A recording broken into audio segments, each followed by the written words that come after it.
È conosciuta anche come acne inversa, è una patologia infiammatoria cronica della pelle che può assumere caratteristiche anche molto gravi e invalidanti. Se ne parla qui a Vilnius, in Lituania, dove è in corso di svolgimento il Congresso europeo della Fondazione dell'idrosadenite suppurativa. Noi facciamo il punto su questa patologia, sui progressi nelle cure col professor Zouboulis, presidente di questa fondazione. Professor Zouboulis, so let's start this brief highlight of what's new regarding hidrosadenitis, starting to the pathogenesis of the disease. So what we know now that we didn't know some years ago. There is a huge development in the knowledge of pathogenesis through very good research, also using new technologies. To summarize what we have learned that there are two pillars actually in the pathogenesis of hidradenitis suppurativa. One is a very early destruction of the normal differentiation of epithelial cells, especially of the follicle, including the follicle itself, the sebaceous gland, and the apocrine sweat gland, where progenitor cells are the cells just after the stem cells get a signal to behave in a wrong manner. And the second pillar is through the wrong differentiation, production of a huge unspecific inflammation. So all the inflammatory pathways go up in a very strong way, and we have to admit that hidradenitis suppurativa has the most strong inflammation of every inflammatory skin disease, let's say 6 times more inflammatory than psoriasis, for example. The second news is a very good news, is the arrival of a new era of biological treatment and also the new guidelines that your society has produced. Which is the role of biological now? The way that we thought many years ago and in the past in development of drugs was we have a substance and we try to put the substance in different diseases and see where it works in association with the knowledge on pathogenesis. The new compounds are specific, so we target a single protein. This means we know very well how they work, and we also know what kind of unwished effects, what we call side effects, could be produced. The knowledge in pathogenesis, knowing exactly which are the molecules that we have to target, brought the biologics and the small molecules in hidradenitis suppurativa like in a series of other diseases. So this development is very specific, and the specificity allows us to know what exactly is going to happen, how strong this molecule will work in the disease. And this new biologic, the interleukin 17, so secukinumab and bimekizumab, when have to be prescribed to the patients? In which stage of the disease? If we look how the inflammation develops, we discussed that the inflammation is unspecific, but the interleukin 17 has a central role. So in this entire development of inflammation, we see interleukin 17, its receptor, interleukin 17 receptor, play a central role. So the more strong inflammatory the disease is, the more requires this kind of drugs that target interleukin 17. Another new topic is a sort of holistic approach that is really mandatory in the management of this patient. What does it mean? It means we go back to the real medicine.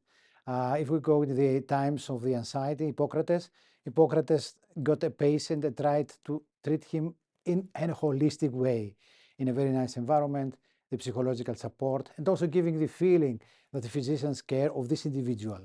Of course, modern medicine developed in a very specific professional way, treating a patient, but the way a medical doctor works does not stop there. You have first to give the patient the feeling that you know, they trust you. Then you have to give them a plan. Then you have to support him and his family in a proper way on the long journey. And this is the way, and I have seen many times how patients improve even before I start to make treatment, because they get the feeling I'm in good hands. And this I'm in good hands is sometimes more than 50% of the success. So the new concept is the old concept, is correct medicine, taking the human being, not the patient, the human being, and trying to give the human being a hope for the future. And our profession is, of course, to treat. So in combining the behavior, the correct behavior to a human being with our profession, treating him with any means that are existing and are the proper ones. Yes, I left at the end a very important topic. You are the president of this very important society, this EHSF. who has organized this fantastic congress is in Vilnius. Which is the role of the society? What is the role of a society altogether? We can discuss a little bit philosophically. A scientific society, the EHSF, a political party in the everyday life, an association of people in a professional way. The role of a society is to collect knowledge and give the people who are interested in the field the possibility to learn everything possible, to learn quickly, and also to communicate to each other. These are the things that a society can provide by its activities, and one of the major activities is a conference. When we started in the year 2006, I could not even myself imagine that this will happen. But we work consequently, trying to give the people the feeling it's very important to be members. It's very important to come to the conference. It's very important to cooperate. It's very important to also motivate the pharmaceutical industry to be here and communicate with us without losing the possibility to control, without being employees of the industry, but being the ones who target and give the industry the way to go to give us the right medicaments to treat the patients. The success, you said, of course, makes me very proud. On the other side, probably it shows that it was the right way, and giving the people that feel that everybody, we're equal, we're all together, we're a group. And this group feeling, I call it family feeling, is shown here with excellent presentations, with young people coming in, even in a peripheral part of the world like Vilnius. I mean, wherever we go, if it's Central Europa, if it's East Europa, West Europa, people come, and the same numbers. And this is the proof that they come to learn, they come to meet their colleagues, they come to communicate, and they don't care where the conference will take place. For the area where the conference takes place, yesterday, I don't know if you have been there, the dean of the university said this is the largest medical conference ever taking place in number in Vilnius. This is again a success. And when I came 2 days ago, the taxi driver told me, "Are you coming for the conference?" I say, "Which conference?" "At the medical conference. Everybody knows in Vilnius that we have the largest medical conference." I think also communicating to the people that this happens here is another success. Fantastic. So see you next year. Where? Next year it's Malta, from the 4th to the 6th of February.